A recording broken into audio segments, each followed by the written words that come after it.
Copa আমেরিকার quarter final ম্যাচে টাইব্রেকারে ইকুয়েডরকে হারিয়ে সেমিফাইনালে উঠেছে আর্জেন্টিনা। ভীষণ প্রয়োজনের সময় আরও একবার বীরত্ব দেখিয়েছেন এমিলিয়ানো মার্টিনেজ। তা টানা 2 সেভে ভর করেই টাইব্রেকারে 4-2 ব্যবধানে জিতে কোপা আমেরিকার সেমিফাইনালে পা রেখেছে আর্জেন্টিনা।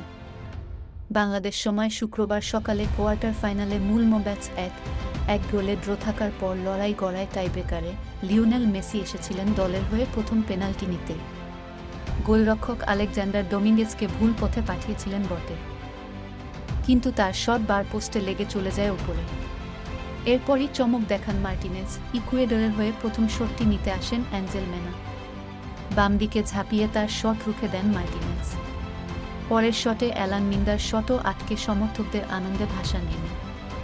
বিপরীতে টানা 4 শটে গোল করে দলের জয় নিশ্চিত করেন জুলিয়ান আলভারেজ।